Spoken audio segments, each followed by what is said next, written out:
Hello, my friends, hello, and welcome once again to the mysterious and exciting Vaughn Manor. Yes, it's mysterious and exciting this week. I've decided here at Vaughn Manor, and today is another action-packed episode of Halls of Adventure. Yes, it's another thrill-packed Hall of Adventure today with me and my pal Roger over there, who can't seem to buy a comic book to save his life. No comic books again this week? What's going on? What's going on? Who knows? But again, another week with no comics. Well, we'll just have to mosey through with these other books that aren't comic books. Oh well. We gotta get it together, man. We gotta get this together. Gotta get some comics in here soon to the manor. But I did get some interesting things this week. Interesting stuff just kind of showed up here at the manor like it usually does, all by magic. You know, it's all very mysterious how this happens. So, I scored big again at my local little free library, which never used to happen. But recently, I've gotten some interesting things at the local free library. A science fiction fan must have moved into the neighborhood and is just putting really cool books into the little free library now and again, which makes it more exciting to go and check it out.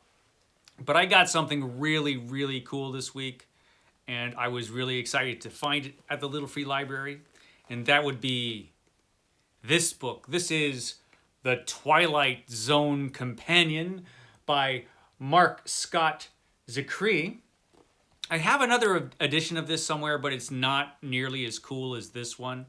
This is the first paperback edition of The Twilight Zone Companion, which was just hanging out there in the little free library. So, of course, I grabbed it because The Twilight Zone is, of course, one of my very favorite television shows of all time. It was a staple of my childhood, Twilight Zone. Whenever it was on, I would watch it. Love this show. Still love this show. I'm due for a Twilight Zone marathon where I just sit and veg out all day and all night and watch the Twilight Zone. I like to do that every now and again, and I think it's about time for that. And now I got this really cool Twilight Zone Companion, which talks about every single episode of the Twilight Zone. Now, this is the earlier edition, so it doesn't have anything about the Twilight Zone movie or any of the other Twilight Zone stuff. It just has the original Twilight Zone television series. And that's all you need, really. That's all the good stuff. Twilight Zone Companion, the complete show-by-show guide to one of the greatest television series ever. And it was.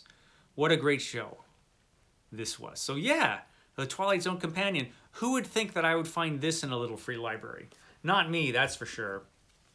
And I got something else that was cool in there. I got a couple more things. And this is one of them. Now, I found a book from this series in the little free library a couple weeks ago. It was an earlier volume. This is Isaac Asimov Presents the Great Science Fiction Stories. This is volume 11. This is 1949. So these are stories from 1949. So whoever owns these books is just kind of sticking them in the little free library one at a time, maybe. I'm hoping I find some other treasures much like this, because this is pretty cool. Great stories from 1949. I mean, we got a lot of cool stuff in here. We've got Isaac Asimov himself. He always got to put himself in all his anthologies. This is The Red Queen's Race by Isaac Asimov. We've got John D. MacDonald has a science fiction story in here called Flaw. We've got Lewis Paget, Private Eye. The Prisoner in the Skull, another Lewis Paget.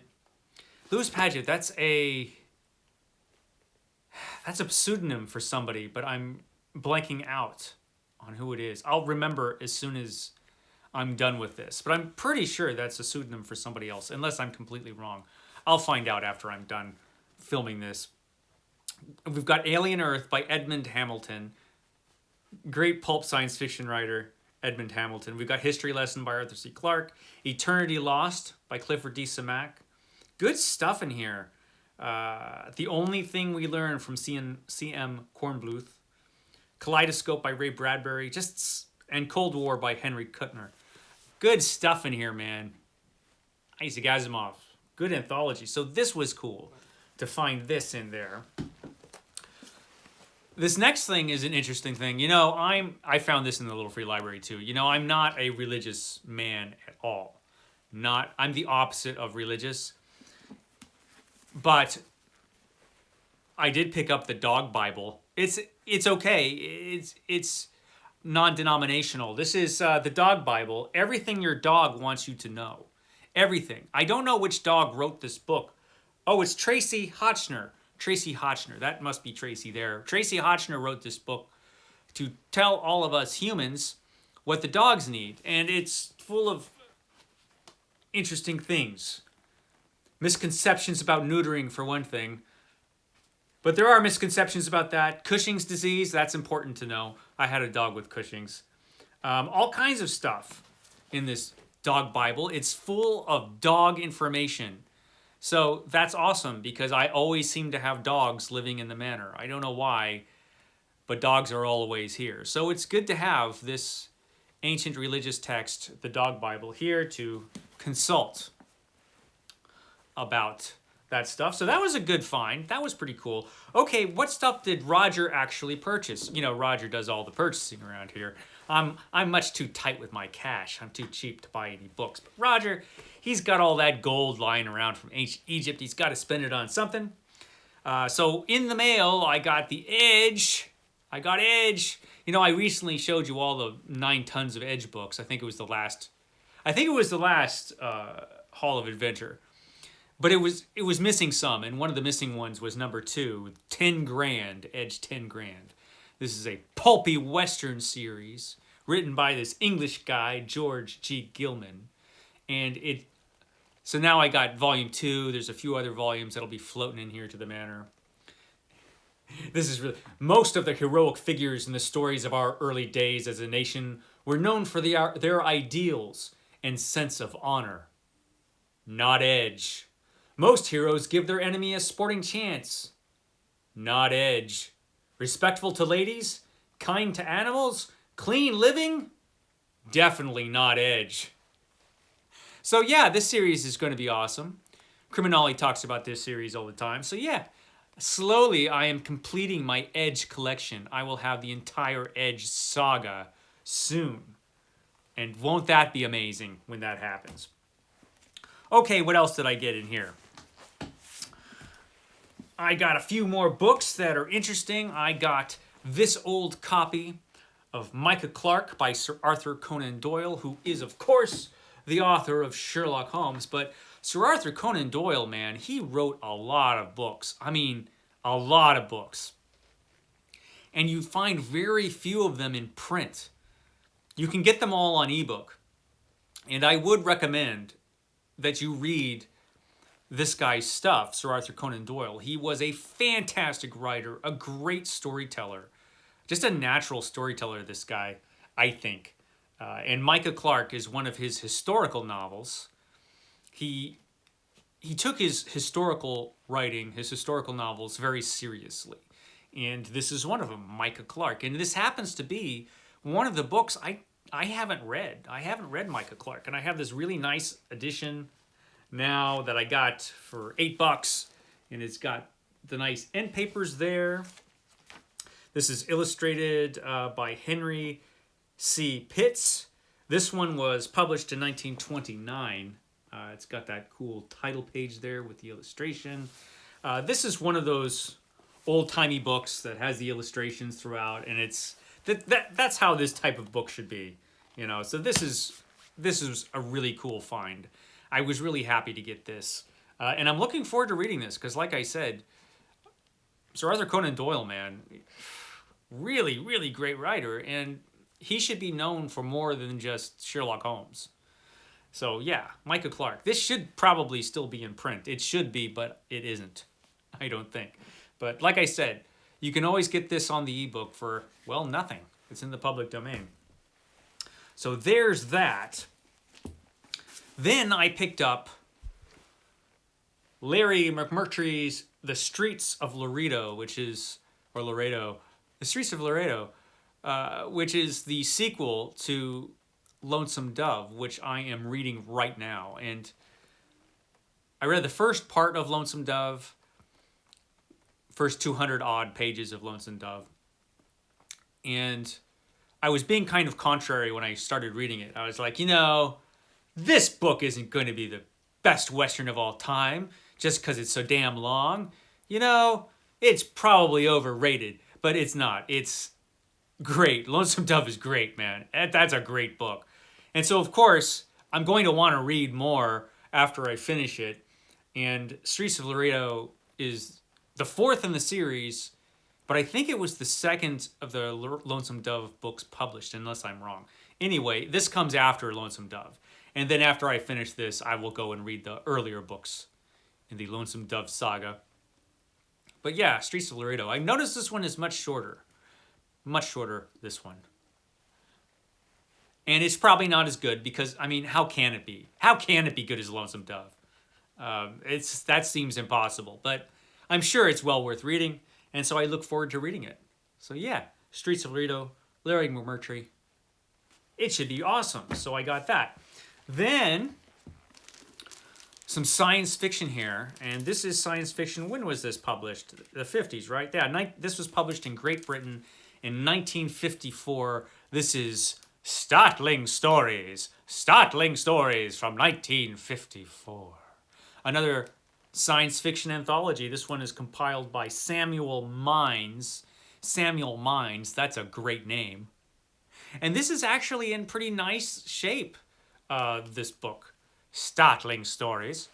Has a bunch of excellent science fiction stories in this one. We've got Heinlein, who does the introduction.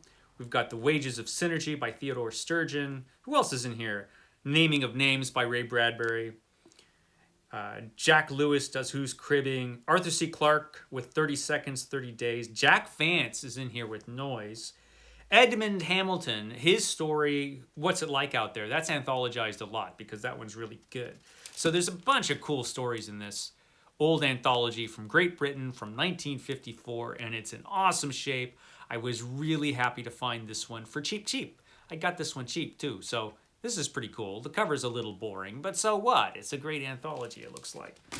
So there's that. Now there's only a couple more things left here because I didn't have a big purchasing week. At least Roger didn't. He didn't buy a ton this week.